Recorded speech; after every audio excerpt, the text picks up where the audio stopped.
Hi guys, welcome to our channel. ఈరోజు మనం ఎంతో టేస్టీగా ఉండే ములక్కాయ టమాటా కర్రీ ఎలా తయారు చేసుకోవాలో చూద్దాం. ఈ కర్రీ మినిమం 2 days అయినా సరే చాలా బాగుంటుంది అనమాట, పాడవకుండా. దానికోసం ముందుగా ప్యాన్ తీసుకొని ఆయిల్ పోసుకొని అందులో తగినన్ని తాలింపు దినుసులు మరియు కరివేపాకు వేసి కొంచెం పచ్చిమిర్చి కూడా యాడ్ చేసుకోండి. ఇవి కొంచెం బాగా వేగి రెడ్ కలర్లోకి వచ్చేంత వరకు, అంటే గోల్డెన్ కలర్ వచ్చేంత వరకు ఫ్రై చేసుకోవాలి. ఇప్పుడు 1 కప్ ఆనియన్స్ వేసుకొని దానిలో చిటికెడు పసుపు మరియు 1 టీ స్పూన్ సాల్ట్ యాడ్ చేసుకొని బాగా కలుపుకోవాలి. ఈ విధంగా మొత్తం కలుపుకున్న తర్వాత ఒక 5 నిమిషాలు మూత వేసుకొని పెట్టుకోవాలి. మధ్య మధ్యలో మూత ఓపెన్ చేసుకొని కలుపుకుంటూ ఉండాలి.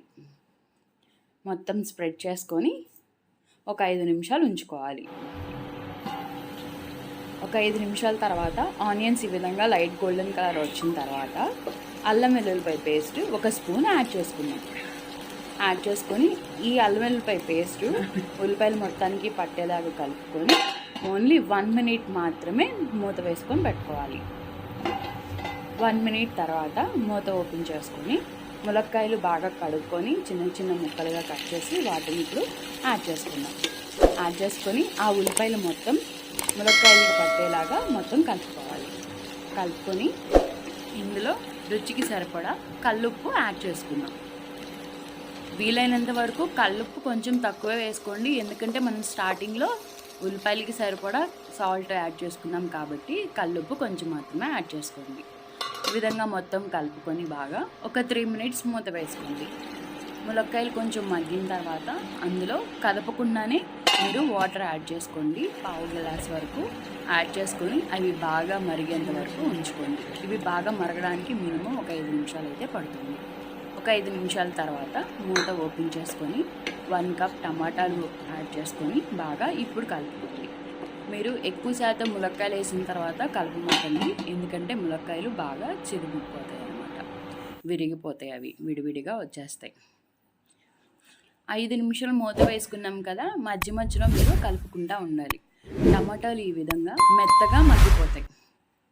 ఇలా వచ్చిన తర్వాత మీరు ఇప్పుడు రుచికి సరిపడా కారం అనేది యాడ్ చేసుకోండి. ఈ కర్రీకి మీరు కనుక పర్ఫెక్ట్గా నేను చెప్పిన విధంగా చేస్తే కనుక మీరు మసాలాలు కూడా యాడ్ చేయనవసరం లేదు. ఆ టమాటాలు ఆనియన్స్తోనే మీకు కర్రీ అనేది టేస్ట్ అనేది వస్తుంది.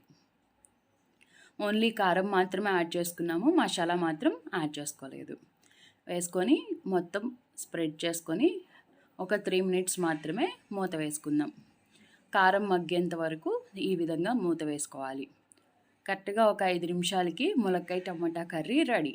ఈ కర్రీ చాలా టేస్టీగా ఉంటుంది, అంతేకాకుండా 2 రోజులైనా సరే మీకు కర్రీ అనేది పాడవకుండా ఉంటుంది. ఇదే విధంగా మీరు ట్రై చేయండి. ఎలా వచ్చిందో నాకు కామెంట్లో తెలియచేయండి. అలాగే నా ఛానల్ని లైక్ చేయండి, షేర్ చేయండి, సబ్స్క్రైబ్ చేయండి. Thank you.